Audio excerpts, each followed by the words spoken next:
ഒടുവിൽ Jinto big boss Malayalam season 6ന്റെ വിജയിയായിരിക്കുകയാണ്. ജിൻഡോയും അർജുനും ജാസ്മിനുമാണ് ടോപ്പ് 3യിൽ എത്തിയത്. വാശി നിറഞ്ഞ പോരാട്ടത്തിനൊടുവിൽ ജിൻഡോ കപ്പുയർത്തുകയായിരുന്നു. എന്നാൽ ഈ സീസണിന്റെ കപ്പുയർത്താൻ എന്തുകൊണ്ട് യോഗ്യതയുണ്ടായിരുന്നത് ജാസ്മിനാണെന്ന് ചൂണ്ടിക്കാണിക്കുകയാണ് ഒരു ബിഗ് ബോസ് ആരാധകൻ.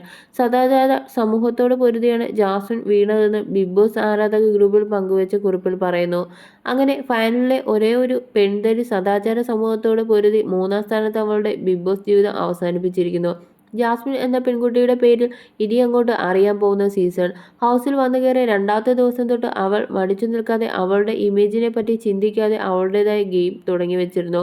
ഏത് കൊലകൊമ്പന്മാരുടെ മുന്നിലും പിടിച്ചു നിൽക്കാനും തിരിച്ചു പറയാനും കഴിഞ്ഞിരുന്ന 23-കാരിയായ പെൺകുട്ടിയെ സമൂഹം ചെറിയ ഒരു ആശ്ചര്യത്തോടു കൂടി ആദ്യം നോക്കിക്കണ്ടു. നമ്മുടെ സമൂഹം മുൻകൂട്ടി തയ്യാറാക്കി വെച്ചേക്കുന്ന പെൺകുട്ടികൾക്ക് വേണ്ടിയുള്ള ചില സ്വഭാവ സവിശേഷതകൾ അടക്കം ഒതുക്കം, എവിടെയും കയറി സംസാരിക്കുന്ന വിധം, ആരുടെയും മുഖം നോക്കാതെ തിരിച്ചു പറയുന്ന രീതി, ഒച്ച ഉയർത്തി സംസാരിക്കുക, ആൺകുട്ടികളോട് കൂടുതൽ, ഇതൊക്കെ സദാചാര സമൂഹം ഭയങ്കര കുറ്റമായി നോക്കിക്കാണുന്ന ഒന്നാണ്.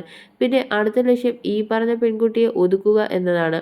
അതിന് പലരും അവർ രാജാക്കന്മാരായി തെരഞ്ഞെടുക്കപ്പെട്ടു. രതീഷ്, സിജോ, റോക്കി, സിബിൻ ഇവർക്കൊന്നും ഷോയിൽ സ്ഥിരമായി തുടരാൻ കഴിയുന്നതുമില്ല. പക്ഷെ രാജാവിനെ വേണമല്ലോ. അങ്ങനെ അവർ അവസാനം ഗതികേട് കൊണ്ട് ലാൻഡ് ചെയ്ത ജിൻഡോയിലായിരുന്നു. അങ്ങനെ അവസാനം ജിൻഡോയെ രാജാക്കന്മാരുടെ ഒരു ക്വാളിറ്റി ഇല്ലെങ്കിലും എല്ലാം കൂടെ തെരഞ്ഞെടുത്തു തലയിൽ വെച്ചു.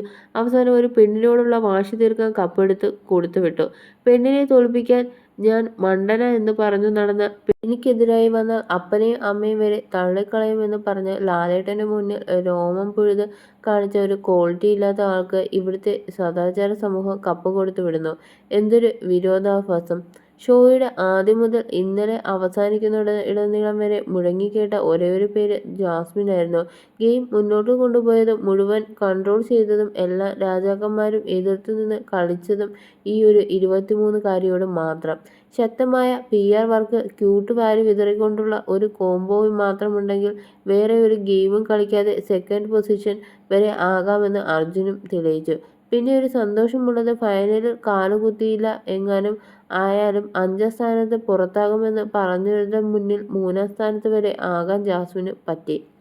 വരും വർഷങ്ങൾ എങ്കിലും ഒറ്റയ്ക്ക് തൻ്റെടത്തോടു കൂടി ഗെയിം കളിക്കുന്ന പെൺകുട്ടികൾക്ക് കുറച്ചുകൂടി സ്വീകാര്യത നമ്മുടെ സമൂഹത്തിൽ ഉണ്ടാകട്ടെ എന്ന് ആശംസിച്ചുകൊണ്ട് നിർത്തുന്നു.